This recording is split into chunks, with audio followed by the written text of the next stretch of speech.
Hello, Scorpio, Sun, Moon, Rising, and Venus signs. Kamusta kayo? Sana po ay nasa mabuti kayong kalagayan. Welcome back po sa Star Tarot. Kung bago kayo rito, welcome din po kayo. Please subscribe, like, share my videos, and leave me a comment po kung nakaresonate kayo. Thank you.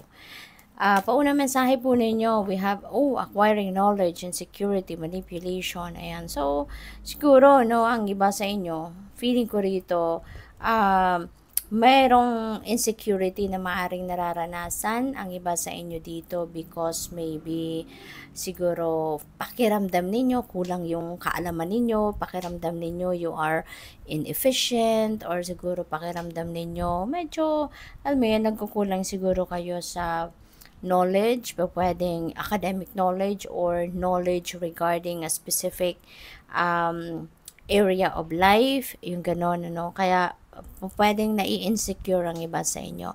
Kaya ang maaari, no, na naiisip ninyo sa ngayon, mag-aral kaya ako, mag-research kaya ako, 'di ba? Mag-ano kaya ako, magtatanong-tanong kaya ako, no, sa mga taong may expertise, 'di ba? Sa kung ano man ang bagay na 'yan na sa tingin ninyo meron kayong kulang, no, pagdating sa impormasyon or kaalaman regarding that something na yan, no? So, pwedeng ganun ang ganap dito.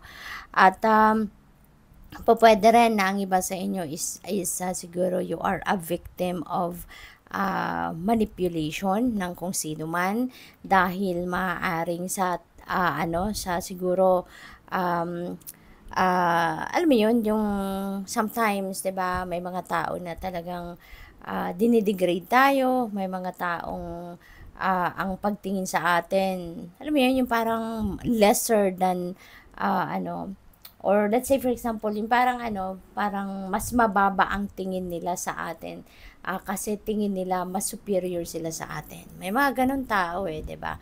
Kaya maaaring may sitwasyon gano'n ang iba sa inyo, kaya minamanipulate kayo, no, ng ibang tao. Kaya siguro ito rin yung nagiging ninyo, ito rin yung nagiging motivation ninyo na mag-aral, na mag-research para mas marami kayong alam, mas marami kayong impormasyon na malaman, matutunan regarding a specific area, 'di ba? Sa buhay ninyo para may panlaban ka, 'di ba? Para hindi ka nila maliitin na akala nila, 'di ba, hindi mo matututunan, or akala nila hindi mo maiintindihan because you don't have the expertise on that area, no? So, pwedeng 'yun ang ganap dito, kaya ikaw ay magpupursige na mag-acquire ng additional knowledge, no, sa kung ano man ang bagay na yan. Let's say for example, negosyo, 'di ba? Baka ang iba sa inyo dito, alam mo yun, iti-take advantage nila.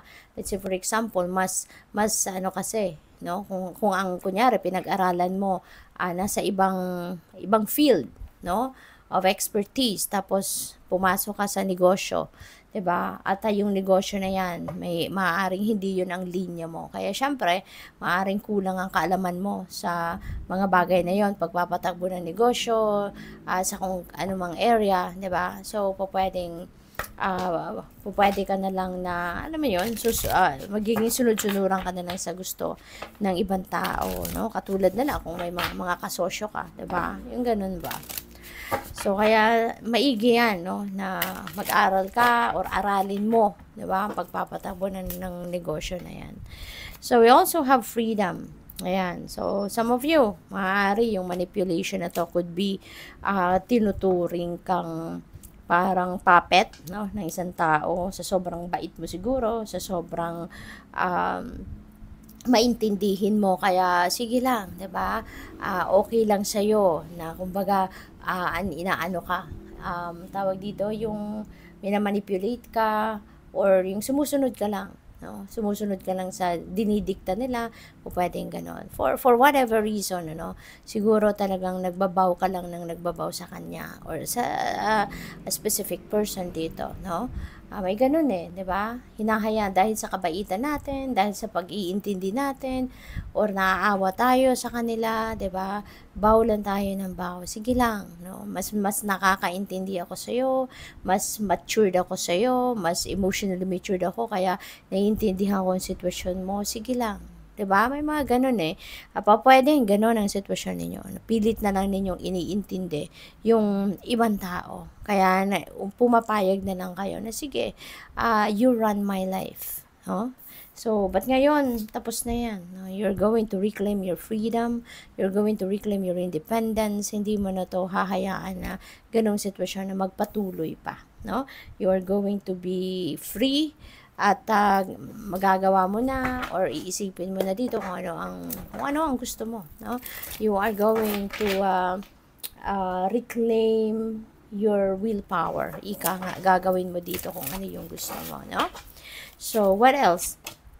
So, we have the Emperor. Ayan. So, things are going to be back in order with the Emperor energy. There will be an organization. There will be pagbabalik sa balanse ng lahat. You are going to fix everything. You know, kung ano man ang mga kailangan ayusin mo na yan sa ngayon.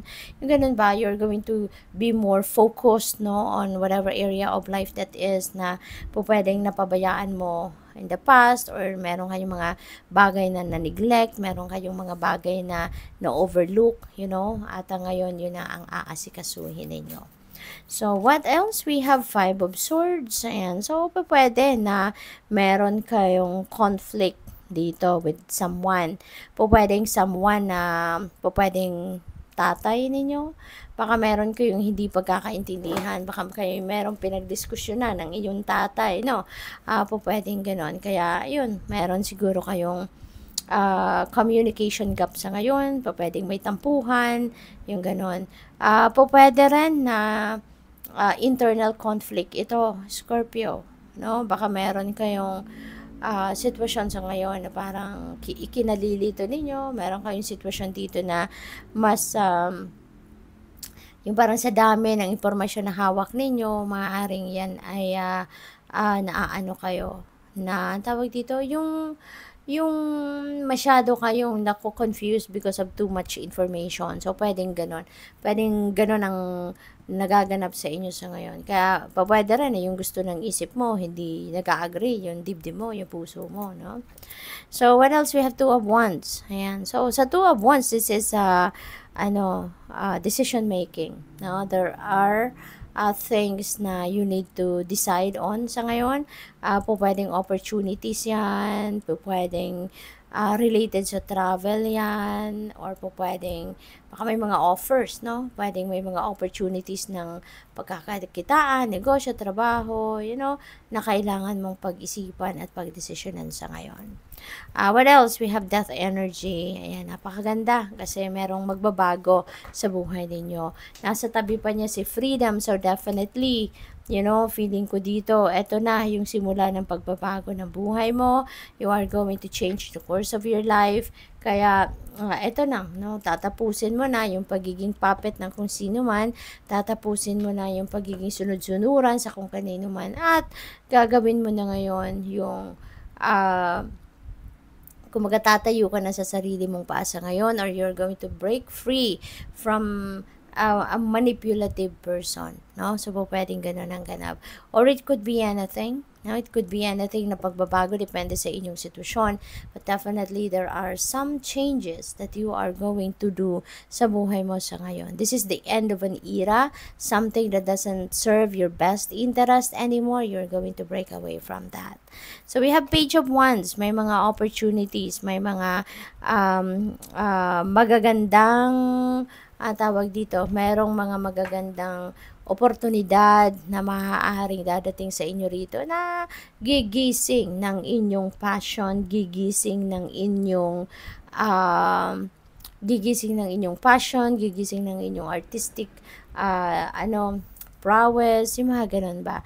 this is something na pwedeng gustong-gusto ninyong ginagawa, no? So baka ito na yung linya, no? 'Di ba? Kanya-kanya tayo ng linya, 'di ba? Pagdating kunyari sa mga talents natin, sa mga skills natin, may kanya-kanya tayong expertise, 'di ba?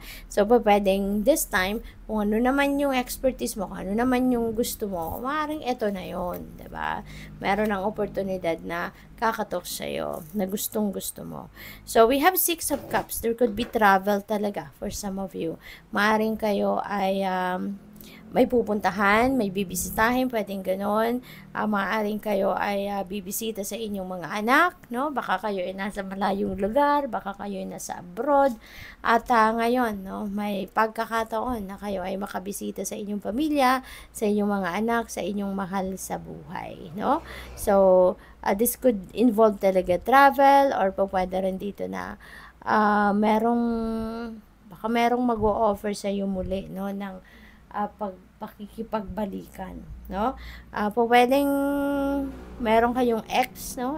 Pwedeng ex-jowa ninyo na maaaring kayo ay magkitang muli, magkasalubong, at pwede na meron ditong pakikipag-usap, no, nagagawin ang taong ito sa'yo, at baka alam mo yun, mag-try na maging parte muli ng buhay ninyo. So, mayroong mga pag-uusap na ganon for some of you. Good luck. Thank you for watching. Love and light. Namaste.